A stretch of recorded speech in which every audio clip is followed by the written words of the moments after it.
our 2018. How we doing tonight? Y'all good? Y'all good? Awesome, awesome. Hey, who had a fantastic drive here tonight? Like, who had no issues whatsoever, not a problem? Southside, I heard y'all had a little bit of an issue, but that is totally okay. We are so glad that you guys are here. So excited. We are going to have an incredible weekend. For those of you who don't know who I am, my name is Kyle, and I am the Southside Peachtree City Inside Out Director. Where are my people at? Yes, yes. Love you guys. So excited. But just so we get to know each other a little bit more, I am originally from Ohio, okay? So any Ohio, yeah. So there's like 3 of us. And here's the deal. Here's the thing about Ohio. Ohio is a great place to be from. It's not a great place to be. Because right now, I just got done talking to my grandpa, and my grandpa said, yeah, it's supposed to snow tomorrow. I was like, ha, not here, not today, not ever, right? Like, so glad, but I have to give Ohio a little bit of props, because if it wasn't for Ohio, I wouldn't have met my beautiful wife, Kendra, right here. This is our little family, and here's, fellas, let me tell you something right here, okay? If you get nothing out of what's you're about to hear, understand this. There is hope for you, most of you, because if a dork like this can get a beautiful girl like that, there's hope for most of you in this room, fellas. I promise you there's hope for most of you. But here's the thing, all right, so that's my wife, Kendra, and this little stinker right here, his name's Bennett. He's our 2-year-old, and here's the deal. And I'm just going to be real open with you and honest with you. This is hard for me to say right now, but he's a biter. Yeah, he's a biter. So be careful, don't get too close to him. All right, but here's the other thing you need to know about Bennett, fellas. I'm giving you advice all around the room right now. Here's the thing you need to know about my son, Bennett, okay? He will walk up to you as you're beside your girl. He'll walk up. He'll laugh at you, he'll steal your girl, and as he is walking away with your girl, he'll look back and laugh at you. I've seen it happen. It's absolutely crazy. Don't hate the player, hate the game. That's all I'm saying. He'll do it. But here's the other side of that, ladies. Ladies, and my Inside Out PTC girls know this. He'll make you feel like you are the only girl in the world. Like he loves nobody else but you. And as his dad, I just got to tell you, he's got them lined up out the door. I mean, yeah, I got him lined up for prom dates till like 2050. It's crazy. But this is our little family, and we got one on the way due December 10th, a baby girl. So, oh yeah, it's crazy. So, but anyways, that's our little family. Love them. Wish they could have been here, but that's okay. He would have had this place torn apart, and we wouldn't even been doing this. But another thing you need to know about me, is that I used to play sports. Okay, and something about sports that I adopted or I kind of took into play was this little phrase right here: look good, feel good, play good. Any of my athletes out there, y'all know what I'm talking about, right? If you look good, you're gonna feel good, right? And if you feel good, you're gonna play good. I've always had that. Some of my favorite moments in my athletic career was not what I did out on the field. It was getting ready for the game. It was before the football game, putting the eye paint on, or before the baseball game, putting the eye paint on, wearing the wristbands. Even when I was little, like my dad said, okay, Kyle, which shoes you want? You want the black ones or you want these bright red fire ones? And I'm like, give me the fire ones. That's what I want. Like, it's just, if you look good, you're gonna feel good. And if you feel good, you're gonna play good. But here's the deal. I'm no longer an athlete. Like, I'm afraid to know what happens if I even step out on a basketball court. Like, I'm afraid I'm gonna pull something that I didn't know I had, so I just stay away. So I've kind of adopted this motto to things like this. Like when I'm talking and all that kind of stuff, like I try to do that. So because of that, I've spent a lot of time in front of one of these right here, right? I spent a lot of time. In fact, I spent some time in front of one of these not too long ago getting ready for tonight, right? Because let's be honest, I mean, it's just what we do. It's what we do. And if I'm going to be real right now, I would say that I look pretty legit. I think so. And what I mean by that is I think I've covered my dorkiness pretty well. Like, look at these shoes. Come on. Like, these are nice shoes, right? And so I think I've covered my dorkiness pretty well. I think what I've done is I've allowed myself to walk out on this stage, and you look at me and you go, not a complete and total loser. I think I might listen to what he has to say. I don't know, right? But that's how I feel. But here's the deal. I'm not the only one that does this. Fellas, a lot of you getting ready for school, getting ready for whatever, you're going out on a date, you look in the mirror and you go, oh yeah, I am looking fly right now. I am looking so good. These shoes are on point. I'm looking amazing. If you don't, and if that's not convincing, go pay attention to when you work out, fellas. You go to a gym, you work out. Where do you start your lifts? Where do you start your stuff? You go right by the mirror, and you're there, and you're going, yeah. You go from mirror to muscles, and you're like, yeah, right? That's what we do. So jacked, it's great, whatever, right? But ladies, because I'm an equal opportunist, ladies, all right, you're getting ready. You're going, oh man, I'm getting ready for school. I am looking fine today. Bobby is gonna notice me walking down the hallway. He's not gonna be able to ignore me tonight. Not happening, no way. He's there. Or maybe you're going, oh man, I look so Gucci right now. And me, I'm going like, isn't that a purse company? I don't understand. But you look Gucci, that's great. Or whatever, and you go tanning, you get all this stuff done, whatever. Because we spend a ton of time wanting to look good so that we can feel good, right? And here's the deal. There's a lot of great things about a mirror. Because I've picked so much stuff out of my teeth because of a mirror. I've gotten myself cleaned up. I landed a beautiful woman because I used a mirror. Like, it's great stuff, great stuff.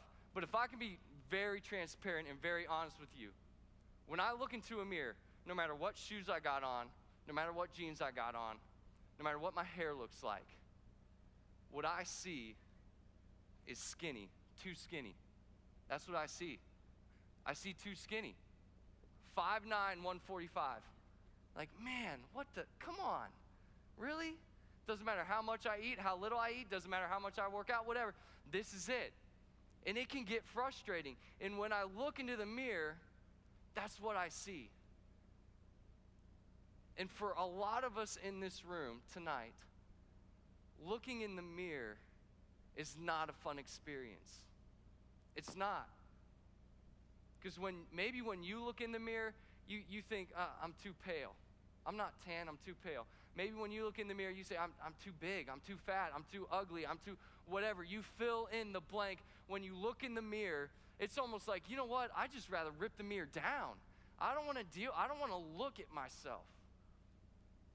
And the craziest thing about it is, it's not even just our physical appearance. A lot of times we look in the mirror and we see smart, we see athletic, we see popular. But on the flip side of that, we might see a loser. We might see dumb, pathetic, whatever, right? There's other things that we look at in the mirror. And I don't know what it is for you. I don't know how you see yourself. I don't know when you look in the mirror if it's a good experience or if it's a bad experience. But here's what I do know. I know that you have a view of you. Whenever you look into one of these, whenever you look into a mirror, you see something in the reflection, right? That's just, you see something, but not just a physical something. You see yourself. And you see maybe your flaws, you see the good, you see the bad, you see the ugly, you see all of it. And here's why this matters tonight. Here's why this is a big deal. Because your view of you affects everything that you do. Every decision you make, it really comes down to how you view yourself. When I was in 8th grade, and you guys are going to find out real quick, I'm very honest, I'm very real, and that's just how it is. Like it, love it, whatever. Don't care. 8th grade, I got way too close to a girl, got way too physical, did things I should not have done. And ever since then, all right, once that happened, okay, I viewed myself as used. Used. It doesn't matter what I do with my body and who I do it with. It doesn't matter. It's already gone. I lost it. It's every time I looked into the mirror, it was over. It was done. It didn't matter anymore what happened. And then I would go to school and I would have friends that found out what happened, and they would pour into that view, because here's the other thing. Others have a view of you. Others have a view of you. And not only that, but others influence your view of you. So I'd go to school and I would hear about, dude, and I'd get fist bumps, I'd get shame looks, I'd get all kinds of stuff. But it was feeding into this view of being used. And it got to the point where I didn't even want to look at myself in the mirror. Because not only of my view, but because the influence of others' view on me. And so we have these two views that kind of help shape our view. It's our actual view, our view of ourselves when we look into the mirror, but also others' views of you. But here's the thing, there's a third view, there's a third person that looks at you, that sees you and has a view of you, and it is so important. And that person is God. Because God has a view of you. God has a view of you, and this view is different than what others see in you. And it's probably different than what you see and how you view you. And the reason that is because God isn't looking at what everyone else is looking at. God doesn't look at what everyone else is looking at. So this whole series, this whole kind of weekend, it's called A Heart After God's Heart. And what we're going to be doing is we're going to be looking at a man named David. Okay, now David, if you don't know who David is the one that slayed Goliath. David was a king of his time who was an unbelievable king. He was so great at leading his nation most of the time, and just an incredible guy to learn from. But the one thing that he was most known for is being a man after God's own heart. One thing that he was known for was being a man after God's own heart. So this weekend, what we're going to do is we're going to walk through what it looks like to be somebody after God's own heart.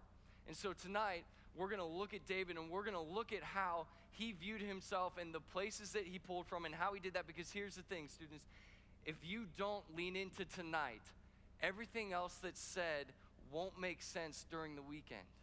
It won't, and I'll get to why, but just promise you're going to lean in. You're going to, for the next 10 minutes, you're going to just focus in, because if you miss what's happening tonight, it's going to be hard to catch up tomorrow. I promise you that, because tonight sets the foundation of everything else that's going to be said. So, getting back to David. All right, so in that time, all right, we got to go a little bit farther back. There's this dude named Samuel. Okay, now Samuel was a prophet. All right, Samuel was a guy who had a really close relationship with God. God actually spoke to, really cool stuff. And in that time, the people that Samuel was with, the Israelites, they decided that they needed a king. Every other nation had a king. They wanted a king. They got jealous, just like, you know, when you see somebody with new shoes and you're like, I want those new shoes, right? They get jealous because they wanted a king. And they just kept pestering Samuel and pestering God like, hey, we want a king. We want a king. We want a king. So finally, God goes, fine. You want a king? We'll get you a king. Just like when your younger sibling, your younger brother or sister just nags your parents to death before they actually get something. They go, fine, you can have it. And you're like, that never works for me. Why does that never? I'm the oldest anyways. I'm getting back on track. So Samuel and God appoint this guy named Saul. Okay, now Saul was a good king at first. He did things really well, but started to really walk away from God. And God was like, well, we got to find a new king. We got to figure this out. We can't have Saul running this thing. So he sends Samuel out to find the new king, to find Saul's replacement, which we know now is David. All right, that's who God had sent Samuel to find, was this guy named David. But we're actually going to talk about how that process happened tonight because there's a lot in there of how David viewed himself that is so crucial. So we're going to pick up, all right, in 2 Samuel, I believe. Yeah, 1 Samuel, one of those two. So here we go. Samuel replied, so yes, in peace I have come to sacrifice to the Lord. So Samuel rolls up to David's house, meets his dad, okay? He knocks on, yo, David's dad, which we're going to know his name here in a second. Yo, David's dad, I'm here. I got some stuff I got to do. He says, consecrate yourself and come to the sacrifice, which is really, it's kind of like a gathering or a celebration of what God is doing, and in a bunch of other religious stuff. Then he consecrated Jesse, David's dad, and his sons, and invited them to the sacrifice. All right, he invited them to sacrifice. When they arrived, Samuel saw Eliab and thought, surely the Lord's anointed stands here before the Lord. So he goes, listen, like this guy looks good. One of his sons, one of Jesse's sons, this guy looks great, but check this out. But the Lord said to Samuel, do not consider his appearance or his height, for I have rejected him. The Lord does not look at things people look at. People look at the outward appearance, but the Lord looks at the heart. And see, here's the deal.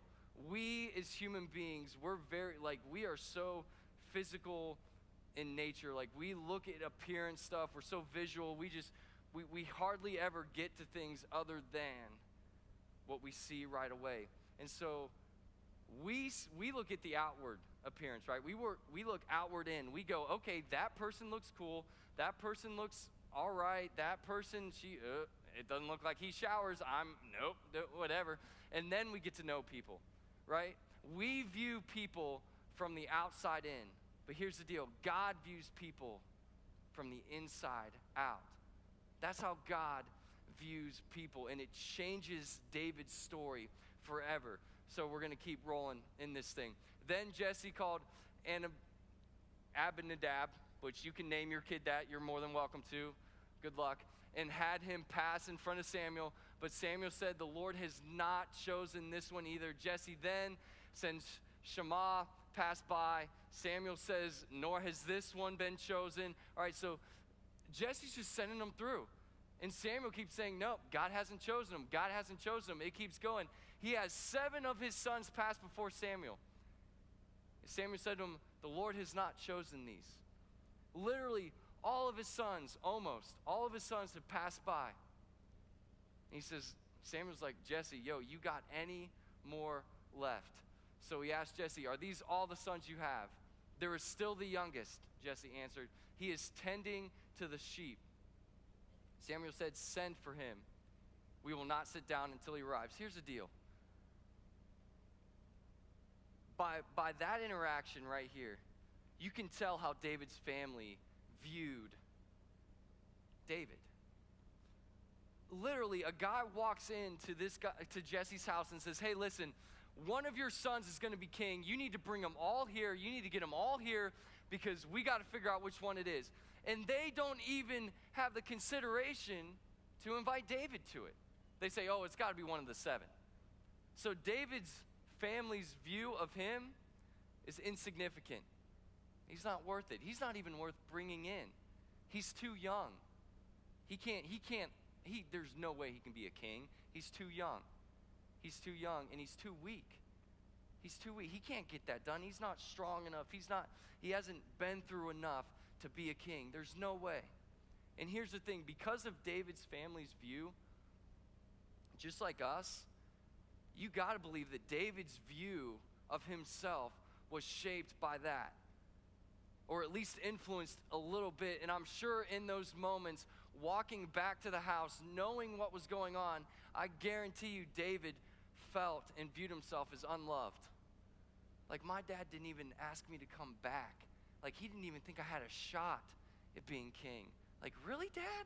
Why you gotta do that? Unworthy would be another one. Like, man, again, just not even worthy to even have my name called. And honestly, small, right? You ever have somebody, like, not include you in something when you obviously have been, like, you were there and they invite everybody else to the party and you're sitting there waiting for them to say, hey, why don't you come too? And they walk away. And you're like, really? Really? Why would you? think about that. That's probably what David was feeling and how he was viewing himself in those moments. The story continues.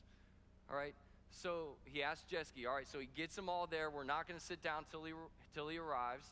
Boom. So he sent for him and had him brought in. He was glowing with health and had a fine appearance and handsome features.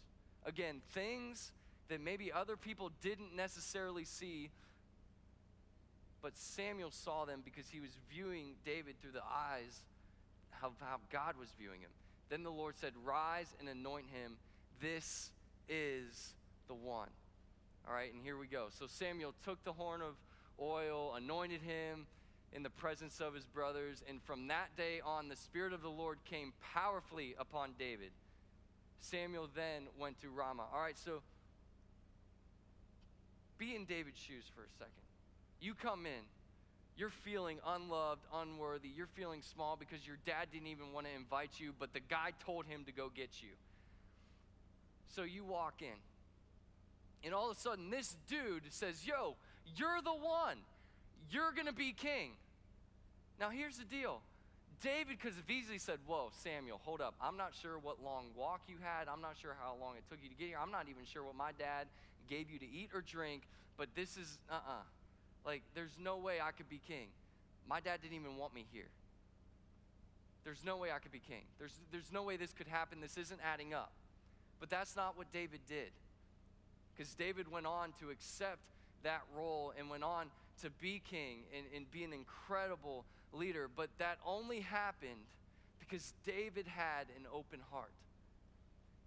David had an open heart to the way that God viewed him. David was not going to allow how he viewed himself in that moment and how others viewed himself in that moment to keep him from what God had planned for him. He didn't do that. Because while other people saw insignificant shepherd boy, there's no way, I'm not even going to invite him. God saw a chosen king. God saw a 9-foot giant slaying, strong man, a ladies' man, warrior of warriors, men of men. God saw a chosen king when no one else did. God saw a man that would become somebody after God's own heart. That's how God viewed him. And what David did was so crucial. David, instead of going to the mirror, instead of looking at the mirror and seeing all these things and going, "Yeah, you know what, okay, I look legit, but you know what? My dad didn't even invite me. Like, I don't even know what that means. Like, my brothers were laughing at me as Samuel was, like, looking at me and all this stuff when I walked into the room." Instead of being defined by the mirror, David went to his maker to view himself in a different way. And that's the challenge tonight, students. That's what you're going to lean into tonight, is I want to challenge you to go to the maker, not the mirror. Because here's what I know about the mirror. The mirror will change constantly. Constantly. The mirror will change. There will not be very often where you look in the mirror and you look towards others and you look at yourself and you go, "Okay, it is the same. Like, man, I look good today. I look great today. I feel great. I look great. I feel great."